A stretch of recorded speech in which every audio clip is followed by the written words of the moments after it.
इस video class में Bihar board की कक्षा 8 के हमारी दुनिया के इकाई 4 के सभी प्रश्न उत्तर करने वाले हैं। तो वीडियो को पूरा देखिएगा और वीडियो अच्छा लगे तो वीडियो को लाइक करके चैनल को सब्सक्राइब कर दीजिएगा। और इस क्लास का PDF टेलीग्राम पर मिल जाएगा, जिसका लिंक डिस्क्रिप्शन बॉक्स में है। तो चलिए वीडियो को शुरू करते हैं। इकाई 4 है परिवहन, जिसका पहला प्रश्न है बहुवैकल्पिक प्रश्न है। पहला प्रश्न है, भारत में कौन परिवहन साधनों सबसे अधिक उपयोग में आता है? तो सड़क परिवहन। दूसरा है, स्वर्णिम चतुर्भुज योजना किसके अंतर्गत आता है? तो सड़क परिवहन के। तीसरा है, राष्ट्रीय राजमार्ग की देखरेख कौन सा विभाग करता है? तो केंद्रीय लोक निर्माण विभाग। 4 नंबर प्रश्न है, सीमा सड़क संगठन क्या है? तो सीमा पर लोगों की देखरेख करने वाली संस्था। 5 नंबर प्रश्न है, इंडियन एयरलाइंस को अब किस नाम से जाना जाता है? तो भारतीय एयरलाइंस के नाम से। 2 नंबर प्रश्न है, खाली स्थानों को उपयुक्त शब्द से भरें। पहला है, भारत में वायु परिवहन का राष्ट्रीयकरण डैश में किया गया? तो 1953 में किया गया।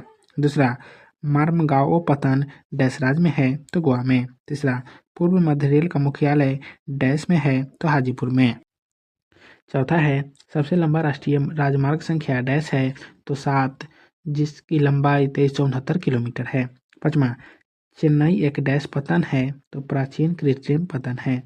छठा, सदियों से घुबरी जल परिवहन मार्ग डैश नदी में है? तो ब्रह्मपुत्र नदी में है।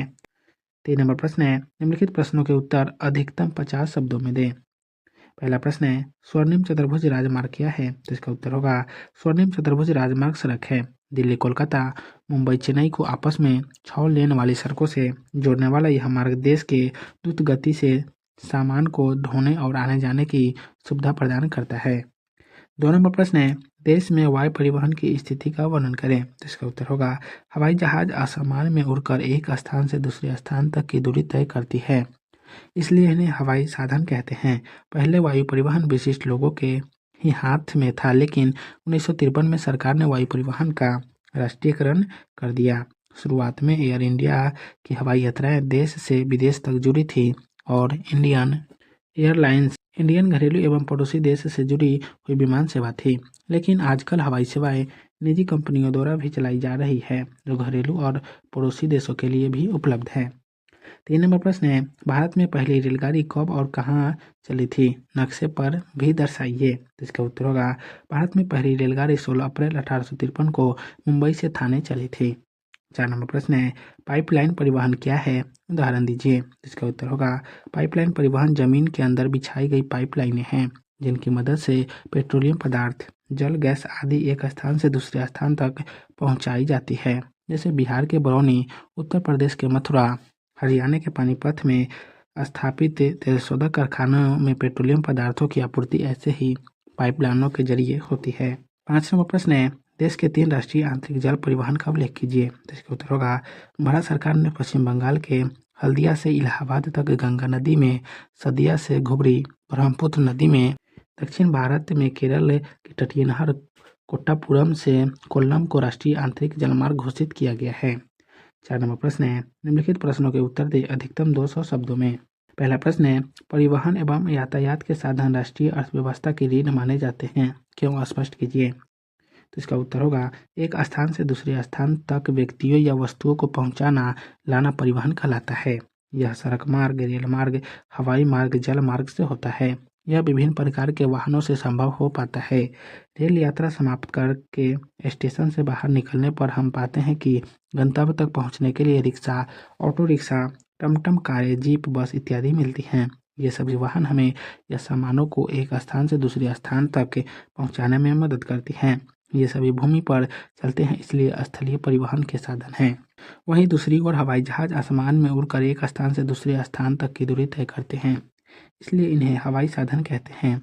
नावें, स्टीमर, जहाजें पानी में चलकर गंतव्य तक पहुंचती है, इसलिए उन्हें जल परिवहन के साधन कहते हैं। बिना इन साधनों के आवागमन संभव नहीं है, इसलिए परिवहन एवं यातायात के साधन राष्ट्रीय अर्थव्यवस्था की रीढ़ माने जाते हैं। 2 नंबर प्रश्न है, देश में परिवहन के कौन कौन से साधन विकसित हैं? प्रत्येक का संक्षिप्त वर्णन करें। तो इसका उत्तर होगा, देश में परिवहन के 5 साधन विकसित हैं। पहला सड़क परिवहन, दूसरा रेल परिवहन, तीसरा पाइपलाइन, चौथा वायु परिवहन और पांचवा जल परिवहन। पहला है सड़क परिवहन। सड़कें परिवहन का एक मुख्य साधन है। हम स्कूल आने, प्रखंड जाने, जिला मुख्यालय जाने में सड़क का उपयोग करते हैं। अपने देश की सड़कों को उनकी उपयोगिता और क्षमता के आधार पर विभिन्न प्रकारों में बांटा गया है। इसी आधार पर उनकी देखरेख की जाती है। दूसरा है रेल परिवहन। तो रेल परिवहन यात्रियों एवं माल ढुलाई का प्रमुख साधन है। यह देश का सबसे बड़ा सार्वजनिक क्षेत्र प्रतिष्ठान है, जिसमें लगभग 16 लाख कर्मचारी काम करते हैं। देश में रेलवे का प्रशासनिक सुविधा के लिए 16 मंडलों में बांटा गया है, जिस पर रेलवे बोर्ड नियंत्रण रखता है। बिहार के हाजीपुर में पूर्व मध्य रेलवे का मंडल कार्यालय अवस्थित है।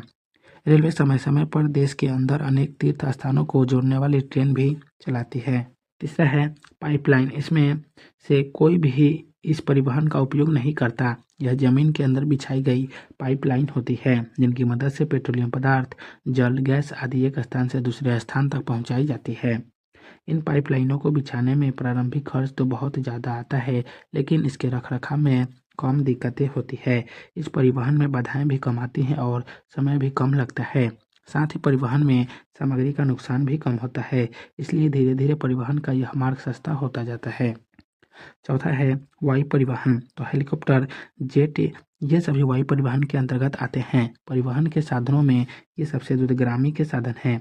यद्यपि यह महंगा है, फिर भी दुर्गम क्षेत्रों में भी आसानी से और आरामदायक ढंग से पहुंचा जा सकता है। पहले वायु परिवहन विशिष्ट लोगों के ही हाथ में था, लेकिन 1953 में सरकार ने वायु परिवहन का राष्ट्रीयकरण कर दिया।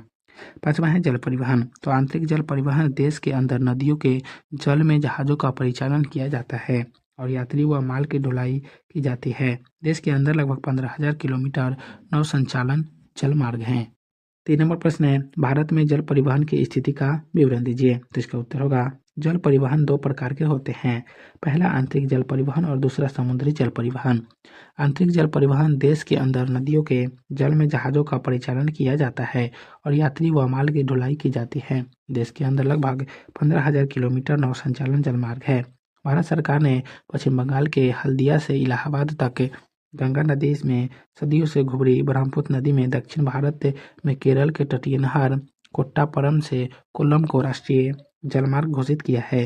गोदावरी, कृष्णा, सुंदरबन आदि महत्वपूर्ण आंतरिक जलमार्ग हैं। मैंने पटना में भी गंगा नदी में मालवाहक जहाज देखा है। पूर्वी पटना में गंगा तट पर राजेंद्र प्रसाद अंतर्देशीय जल परिवहन टर्मिनल है। समुद्री जल परिवहन भारत की लगभग 7,500 किलोमीटर लंबी समुद्री तट बंगाल की खाड़ी और अरब सागर के साथ लगी हुई है।